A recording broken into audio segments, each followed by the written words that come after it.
Welcome back, Old High Rider Week. We'll look here at what do you think about Rider and how Rider, can win this game, and even more than the rivalry. I think if they get to 2-0 in district, they're going to feel pretty good because I think there'll be a lot of 1-1 teams after this. Yeah, and that was kind of Coach Bindle's big point too, is he wants to get the 4 wins in district as quickly as he can because he feels like he can get the 4 wins. He's got a pretty good shot at making the playoffs. Plus, they end the season with Azle and Boswell, so they're going to end the season with 2 kind of what you feel like are the more formidable teams in the district. And you kind of want to go in as the higher seed in your draw too. Yeah, there's that too. Yeah, for that first round. Well, and if you go in as the higher seed, also it allows you to dodge Aledo for a little bit longer too. So that's a big part of the whole playoff thing for both Old High and Rider, because you don't know if Aledo is going to go up or down. But so I think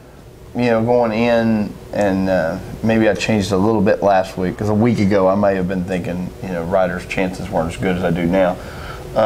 That Rider wants to make it a battle between the tackles. Yeah. And push forward. And they were Zach covered it last year with me. They were the better team in the middle of the field, where I think Old High is a little bit better on the perimeter. Carlos Fleeks last year had like 230 yards, like a season career high, type game against them, and they just kept. I think what do you have, like 35, 36 carries? Other than that, it was kind of a sloppy game. Yeah, but Rider was better up front, and Old High's good. Good at linebacker, can make tackles, good at defense. Even last week they weren't missing a ton of tackles. No, but their line got beat by Brewer in the middle, or they got out schemed, one of the two. Yeah, and I think Rider definitely.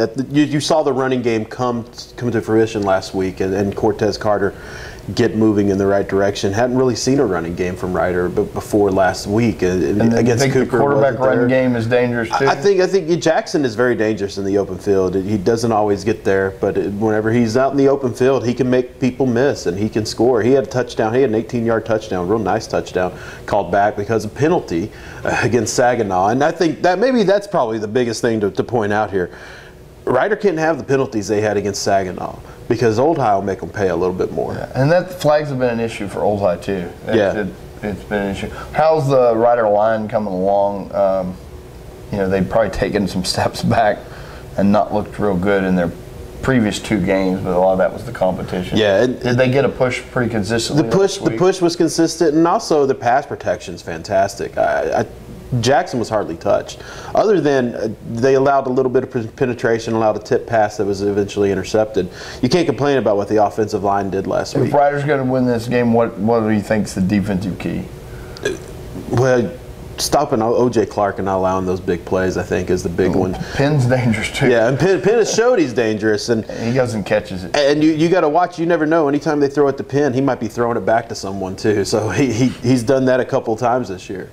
So and that I just think if they can contain them and keep them from getting any push, they eliminate a little bit of those jet sweeps. The last couple of games, those have been some big plays. OJ or Dabbs running the ball. The last couple of games, Old High has shown that it is a big play offense, that it's capable of going there and making big plays, and that's where you've got to limit them. So when we come back, we'll look at how the Coyotes can win this game.